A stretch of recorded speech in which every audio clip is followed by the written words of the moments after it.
আসসালামু আলাইকুম রহমতুল্লাহি ওবরকাতুহু। সম্মানিত দর্শক, আমাদের দেশের এখন যে গণমাধ্যম, সেটা প্রিন্ট মিডিয়া হোক কিংবা ইলেকট্রনিক মিডিয়া হোক, এই গণমাধ্যমের উপর মানুষের যে বিশ্বাস এবং আস্থা, এটি একেবারে তলানিতে। এখানে সত্য ছাপা হোক, মিথ্যা ছাপা হোক, এটা আসলে কোনো মিন করে না। ফেসবুকে কি বলা হলো, ইউটিউবে কে কোন কন্টেন্ট তৈরি করলো, লিঙ্কডইনে কে কী ধরনের কথাবার্তা বললেন কিংবা এক্স হ্যান্ডেলে কোন তথ্য আসলো, মানুষ উন্মুখ হয়ে থাকে এ সকল কথাবার্তা শোনার জন্য। দ্বিতীয় যে বিষয়টি, সেটি হলো যে আমাদের এই সময়টিতে বেশিরভাগ মানুষ সত্য শোনার চাইতে তারা গুজব শুনতে পছন্দ করে। আপনি খুব সত্য কথা বললেন, কোরআন হাদিসের কথা বললেন, কিংবা খুব শান্তি, ওম শান্তি ওম শান্তি ধরনের কথাবার্তা বললেন, এগুলো মানুষ শুনবে না।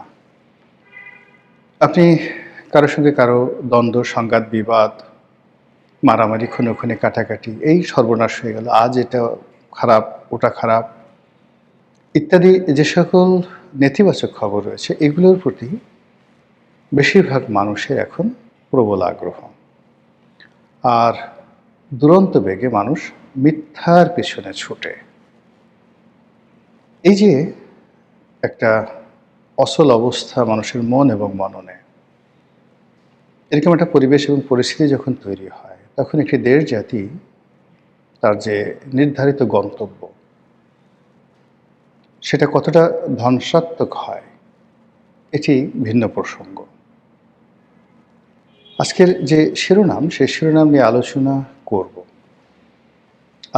এই কারণে যে বাংলাদেশে আওয়ামী লীগ ৩৫% লোক আওয়ামী লীগ করত যখন তারা ক্ষমতায় ছিল। এই গত ১৭-১৮ মাসে অনেকে হয়তো ভয়ে চুপ হয়ে গেছেন, অনেকে মনের মধ্যে শরিয়াতে আওয়ামী লীগ, নতে নৌকা, তালিব্যস্বতে শেখ হাসিনা, বতে বঙ্গবন্ধু, এই জিনিসগুলো পোলাপানের মতো সারাক্ষণ জিকির আজকার করে। আর আওয়ামী লীগ জামানাতে যারা সুবিধাভোগী ছিল, তাদের একটা বিরাট অংশ সুর পাল্টে ফেলেছেন, ভোল পাল্টে ফেলেছেন। অনেকে ডক্টর মোহাম্মদ ইউনূসের যারা তাবেদার ছিলেন, তাদের সঙ্গে মিলেমিশে গিয়েছিলেন। অনেকে আবার এখন যে তারেক রহমান সাহেব বা বিএনপি ক্ষমতায় আসছে, তাদের সঙ্গে আসলে ভোল পাল্টে একত্র হয়ে গেছেন।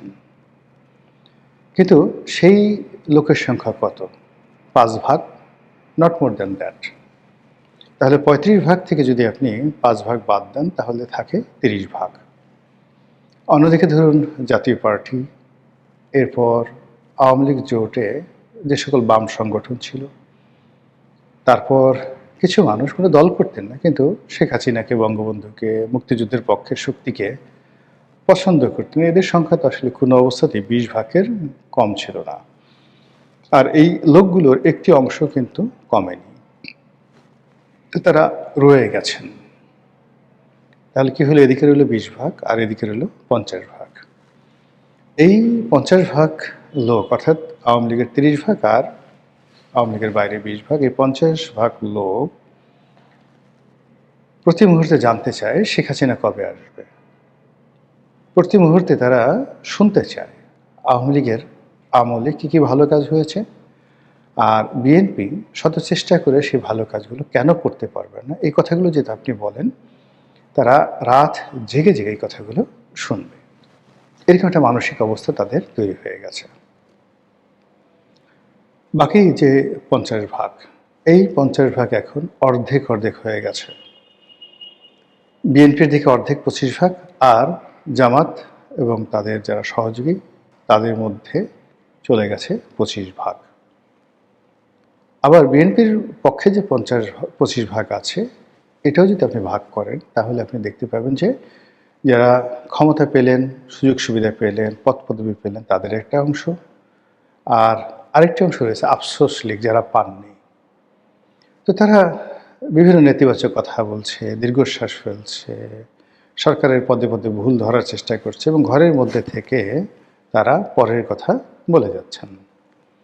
ফলে বোঝার চেষ্টা করুন যে আমাদের যে রাজনৈতিক অঙ্গন, সেই রাজনৈতিক অঙ্গনে কী ধরনের একটা বিরূপ পরিবেশ এবং পরিস্থিতি বিরাজ করছে। এর ফলে কী হলো, সত্যর দিকে কেউ ধাবিত হচ্ছে না, বাস্তবতার দিকে কারো কোনো নজর নেই। কোথায় গুজব আছে, কোথায় মিথ্যা কথা আছে, কোথায় গল্প আছে, কোথায় কাহিনী আছে, এসব নিয়ে মানুষ ভীষণ রকম ব্যস্ত। এবং এরই ধারাবাহিকতা আজকে যে শিরোনামটি দিয়েছি, সেই শিরোনামে সামাজিক যারা কন্টেন্ট ক্রিয়েট করেন ইউটিউবে এবং অন্যান্য সামাজিক মাধ্যমে, ফেসবুকে, তাদের মধ্যে বেশ কয়েকজন আছেন গুরুত্বপূর্ণ। তারা একটি খবর প্রচার করছেন, সেটি হলো বাংলাদেশের বর্তমান সরকারকে জাতিসংঘ নাকি, আবার আমি নাকি বলছি বিকজ এটা সামাজিক মাধ্যমের খবর, আমার কাছে কোনো তথ্যপত্র নেই। তো তারা নাকি জনাব তারেক রহমান সাহেবকে খুব কঠিন ভাষায় চিঠি দিয়েছে। কোন ক্ষমতা বলে, কোন বিধি বলে আওয়ামী লীগকে নিষিদ্ধ করা হলো, সত্য মিথ্যা জানি না। আবার এ ধরনের চিঠি একাধিকবার ডক্টর মোহাম্মদ ইউনূসকে দেওয়া হয়েছে, এ ধরনের প্রচারও ছিল। তো ইউনূস জমানাতে এ ধরনের প্রচার এবং প্রোপাগান্ডার ব্যাপারে কোনো কথা বলা হয়নি। আবার এই যে কন্টেন্ট ক্রিয়েটাররা যে ধরনের খবর ছড়াচ্ছেন, সেই খবর নিয়েও কিন্তু এখনো পর্যন্ত বিএনপির পক্ষ থেকে কোনো প্রতিক্রিয়া দেখানো হয়নি। ক্ষমতা কেন্দ্রিক যে প্রেস এবং মিডিয়া রয়েছে এবং ক্ষমতাকে তদবির করা যে সাংবাদিকরা রয়েছে, তারা খুব সুকৌশলে এই বিষয়গুলো এড়িয়ে যাচ্ছেন। আর এগুলো যত বেশি এড়িয়ে যাচ্ছেন, তত বেশি সামাজিক যারা কন্টেন্ট ক্রিয়েট করেন বা ইউটিউব বা অন্যান্য যে গণমাধ্যম নয়, সামাজিক মাধ্যম যারা প্রভাবশালী, তারা এই বিষয়গুলোকে আবার সামনে টেনে নিয়ে আসছেন। ফলে প্রতিদিন, প্রতি মুহূর্তে, প্রতি ক্ষণে আওয়ামী লীগের যে অপরিহার্যতা, প্রয়োজনীয়তা, এটি মানুষের মন এবং মস্তিষ্কে ছড়িয়ে যাচ্ছে। এটার যে কতটা গুরুত্ব, সেই গুরুত্ব বিএনপি বুঝতে পারেনি, কিন্তু জামাত বুঝতে পেরেছে। তো জামাত যখন বুঝতে পারার কারণে তাদের একটা বিরাট বট বাহিনী ছিল। সেই বট বাহিনী অবিরতভাবে গত 4-5 বছর ধরে আওয়ামী লীগের বিরুদ্ধে তারা প্রোপাগান্ডা ছাড়াতো। কিন্তু তারেক রহমান সাহেব ক্ষমতা লাভের পর, বিশেষ করে তিনি যখন বাংলাদেশে এলেন 25 তারিখে, এরপর থেকে জামাতের যে বট বাহিনী, তাদের প্রচার এবং প্রোপাগান্ডার ধরন সামান্য আওয়ামী লীগের দিকে সামান্য আছে, আর বাকি বেশিরভাগ সময় এখন তারা বিএনপির বিরুদ্ধে, তারেক রহমানের বিরুদ্ধে, তারেক রহমান সাহেবের পরিবারের বিরুদ্ধে। সেই সাবেক 1-11 সময়টিতে কী হয়েছে, তার আগে 2001 থেকে 2006 পর্যন্ত বিএনপি কী ভুল করেছে, আবার এখন বিএনপির লোকজন কি করছে, এগুলোকে ঠাট্টা, মশকরা, টিটকারি, স্যাটায়ার, প্রতিটি ভাষায় কার্টুন দিয়ে, গল্প দিয়ে, কাহিনী দিয়ে, মিথ্যাচার দিয়ে বা সত্য এবং মিথ্যার সম্মিলন ঘটিয়ে মানুষের মনে বিএনপি সম্পর্কে এরকম একটা ধারণা তৈরি করে ফেলা হচ্ছে যে এ সরকার চালাতে পারবে না, এ সরকার বেশি দিন যাবে না। তারেক রহমান সাহেব আসলে কী করতেছে আমরা কিচ্ছু বুঝতেছি না, ভালো হচ্ছে না, এটা করার কি দরকার ছিল? মানে একটা রাষ্ট্র এবং একটা সরকারের যত গুরুত্বপূর্ণ কাজ রয়েছে, সব গুরুত্বপূর্ণ কাজকে জনগণের দৃষ্টিতে বিচার, বিশ্লেষণ এবং বিবেচনায় অপ্রয়োজনীয়, অপ্রান্তীয় বলে প্রচার করা হচ্ছে। আর অন্যদিকে যারা দায়িত্ব পালন করছে, তাদেরকে সামাজিকভাবে হেয় করা, মানসিকভাবে তাদেরকে ভেঙে ফেলা ইত্যাদি প্রচার এবং প্রোপাগান্ডার মধ্যেই সরকারের প্রায় 40 দিন অতিবাহিত হতে চলেছে।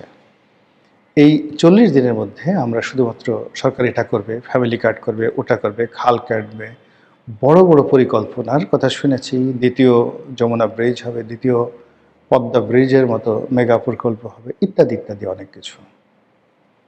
আর যেটা হয়, রাজনৈতিক সরকার আসলে, বাংলাদেশের মতো রাষ্ট্রে ব্যাপক ফলক পরিবর্তন হয়। যে আন্তর্জাতিক বিমানবন্দর আবার আসবে, তারপর চন্দ্রিমা উদ্যান আবার জিয়া উদ্যান হয়ে যাবে, ইত্যাদি ইত্যাদি নানা রকম যে বিষয়গুলো, এগুলো পুরোদমে চলছে।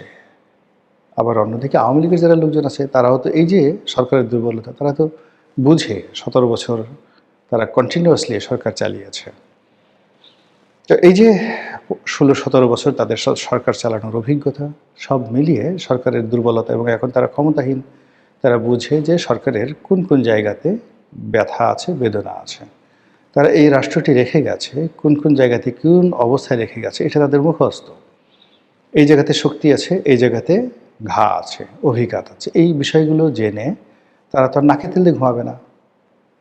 তারা এই জায়গাগুলোতে আঘাত হানবে, এমনভাবে আঘাত হানবে যেন সরকার পর্যদস্ত হয়, বিপর্যস্ত হয়।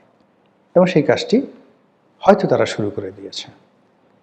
এখন এগুলো সরকার কীভাবে মোকাবেলা করবে, এটা তাদের ব্যাপার। কিন্তু আমি যে শিরোনামটি এটা বলেছি যে জাতিসংঘ কিংবা ধরুন মার্কিন প্রশাসন কিংবা ইউরোপীয় ইউনিয়ন থেকে শুরু করে অন্য যে আন্তর্জাতিক সংস্থাগুলো রয়েছে,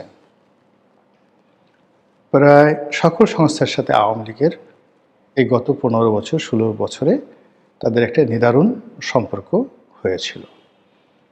মার্কিন প্রশাসনকে কিভাবে নিজেদের পক্ষে ব্যবহার করতে হয়, জাতিসংঘকে কিভাবে দলের পক্ষে, রাষ্ট্রের পক্ষে, সরকারের পক্ষে ব্যবহার করতে হয়, এই পলিসি তাদের জানা আছে। এই কাজ করার জন্য যে টাকা দরকার সেটা তাদের আছে। এই কাজ করার জন্য দেশে এবং দেশের বাইরে যে লোকবল দরকার সেটা আছে। কাজেই তারা এরকম কাজ করবে, এটাই স্বাভাবিক। এবং আপনারা ইতিপূর্বে জানেন যে যখন 2001 থেকে 2006 পর্যন্ত বিএনপি ক্ষমতায় ছিল, তখন তো জনাব সজীব ওয়াজেদ জয় তিনি বয়সে অনেক নবীন ছিলেন, অভিজ্ঞতা ছিল একেবারে কম। কিন্তু তারপরও ওই সময়টাতে মার্কিন লবিস্ট গ্রুপগুলোর সাথে এবং বিভিন্ন লবিস্ট ফার্মের সাথে সজীব ওয়াজেদ জয় যে গুরুত্বপূর্ণ সম্পর্ক গড়ে তুলেছিলেন এবং সেই সম্পর্ককে কাজে লাগিয়ে মার্কিন ট্রেজারি ডিপার্টমেন্ট, মার্কিন যেটাকে বলা হয় হোমল্যান্ড সিকিউরিটি ডিপার্টমেন্ট, তারপর মার্কিন যে department of justice, Pentagon, white house, বিভিন্ন গভর্নর অফিস, বিভিন্ন কংগ্রেসম্যানের অফিস, এইগুলোতে সরকার বিরোধী অর্থাৎ তৎকালীন জামাত এবং জোট সরকার বিরোধী একটা যাকে বলা হয় প্রোপাগান্ডা তারা এস্টাবলিশ করতে পেরেছিল। ফলে কী হলো, বাংলাদেশ জঙ্গিতে ভরে গেছে। এখানে আল কায়দা কিংবা তালিবানদের চাইতেও বৃহত্তর শক্তিশালী একটি পক্ষ, যা কিনা আমেরিকার জন্য মানে মারাত্মক সমস্যা সৃষ্টি করবে, এরকম একটা ন্যারেটিভ কিন্তু তখন ওই মার্কিন লবিস্ট গ্রুপরা সজীব ওয়াজেদ জয় এবং আওয়ামী লীগের পক্ষে কাজ করে পুরো মার্কিন প্রশাসনে সেটা তৈরি করে ফেলেছিলেন। ফলে জামাত, বিএনপির বেশ কয়েকজন শীর্ষ নেতা ইনক্লুডিং তারেক রহমান সাহেব সম্পর্কে মার্কিন পররাষ্ট্র দপ্তর, মার্কিন ডিপার্টমেন্ট অফ জাস্টিস এবং তাদের যে সামরিক বাহিনী এবং তাদের যে সকল গোয়েন্দা সংস্থা রয়েছে ইনক্লুডিং FBI, এ সকল প্রতিষ্ঠানে বিএনপি, জামাত এবং তারেক রহমান সাহেবের যে ভাবমূর্তি, এটা আওয়ামী লীগ সে আজ থেকে প্রায় 20 বছর আগে কতটা ক্ষতি করতে পেরেছিল, সেই ক্ষতির রেশ এখনও কিন্তু বিএনপি কাটিয়ে উঠতে পারেনি। তো কাজেই সেই বিএনপি ক্ষমতায় এসছে, আর আওয়ামী লীগ গত 20 বছরের অভিজ্ঞতা, মানে সেই যে সময়টাতে তারা বিএনপির বিরুদ্ধে লবিস্ট নিয়োগ করেছিল, সেই অভিজ্ঞতা থেকে আজ পর্যন্ত যদি আপনি ধরেন 20 বছর কম করলে, এর মধ্যে 17 বছর বা 16 বছর তাদের ক্ষমতাকালীন সময়, আর বাকি 4 বছর হলো বিএনপি জামাত জোটের ক্ষমতাকালীন সময় এবং 111-এর সময়। তো এই সময়টিতে তারা যে কাজ করেছে সজীব ওয়াজেদ জয়ের নেতৃত্বে, সেই কাজ কি এখন বন্ধ আছে? আমার তো মনে হচ্ছে না। সেই কাজগুলো তারা বরং আগের চেয়ে আরও বেশি করবে। আর এই কথাগুলো আমি বলছি এই কারণে, যেন সরকার সতর্ক হতে পারে, সরকারের লবিস্ট নিয়োগ করতে পারে। এবং আমেরিকাতে যে সমস্ত লোকজন গত 16-17 বছর ধরে বিএনপির পক্ষে কাজ করেছে, বিএনপির লোকজন যদি তাদেরকে ভুলে যায়, তুচ্ছ এবং তাচ্ছিল্য করে, তাহলে এই লোকগুলোকেই আওয়ামী লীগ কিনে নেবে। আমেরিকাতে যারা বিএনপি লবিস্ট গ্রুপ ছিল তাদেরকে আওয়ামী লীগ কিনে নেবে, মানে বাংলাদেশে আওয়ামী লীগ, বাংলাদেশি আমেরিকান যারা বিএনপি সাপোর্টার। এবং তখন পুরো পরিস্থিতি কীভাবে বুমেরাং হবে, আশা করি বিএনপি যারা কর্তা ব্যক্তি তারা অনুধাবন করার চেষ্টা করবেন। আসসালামু আলাইকুম ওয়া রাহমাতুল্লাহি ওয়া বারাকাতুহু।